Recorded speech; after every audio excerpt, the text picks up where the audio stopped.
All right, so we're on chapter 9a, concept 5. Still going to do a few examples for you to take a look at, but here's what I want you to do. I'm going to show you this first one, number 13 on page 15 of your packet. And what I want you to do is pay close attention to the procedure that I go through, and then for the rest of the ones in the video, I'm going to want you to pause before each new problem, and I want you to try it on your own.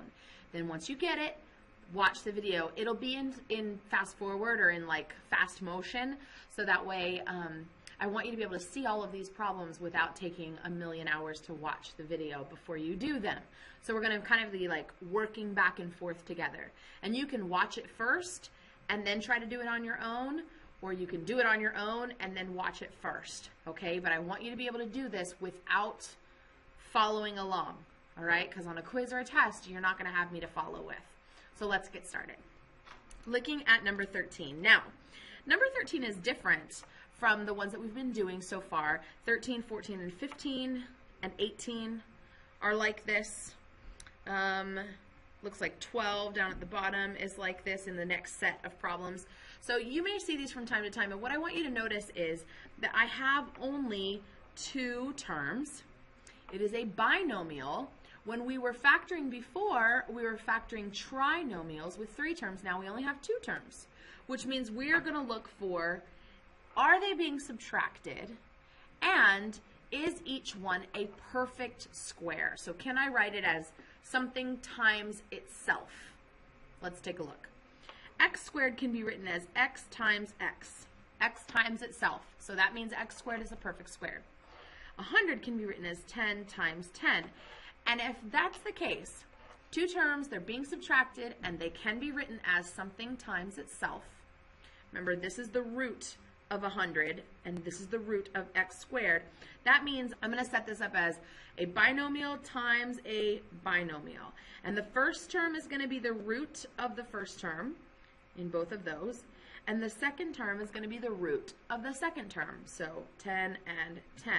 And what's cool is one will be plus and one will be minus. All right, so there's your two factors equal to 0.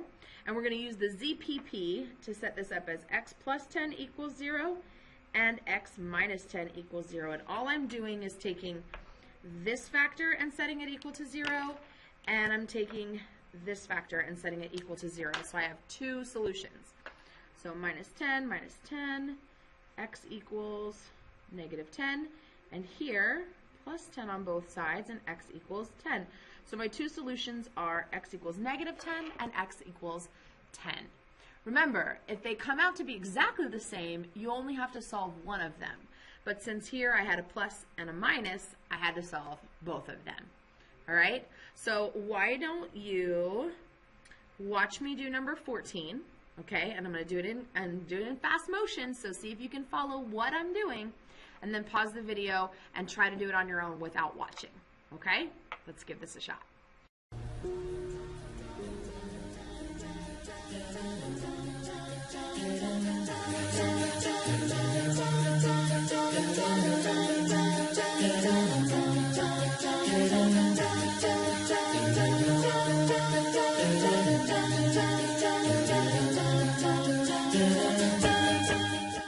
So there are your two solutions. Pause the video, see if you can do it.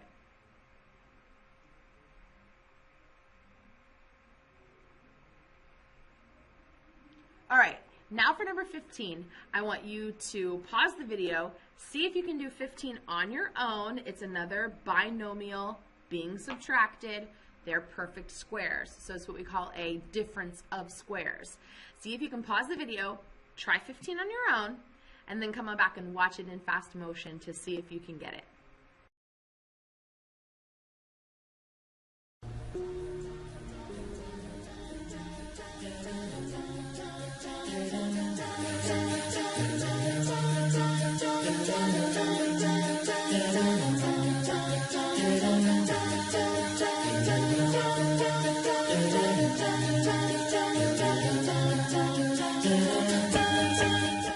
How'd you do?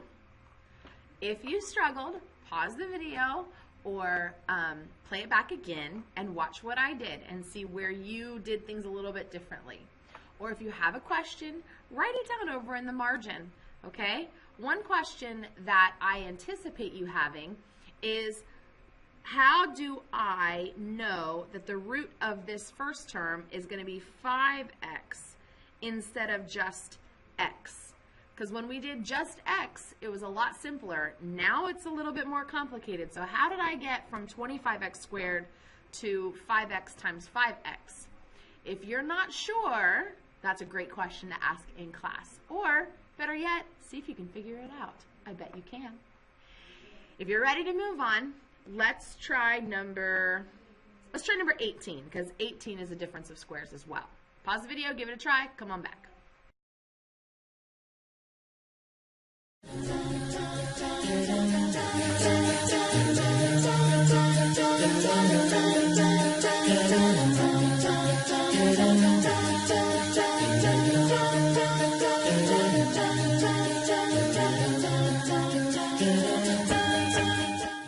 Let's try number 16. Now this one is a trinomial. So this one I'm going to factor by, you got it, factor by grouping.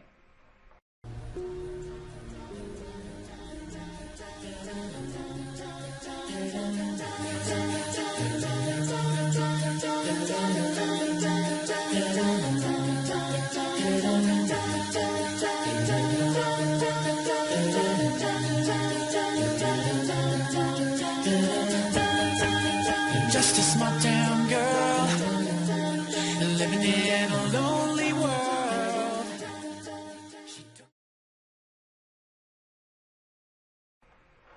Hope you got x equals -2 and x equals 3. Now pause the video and give number 17 a try.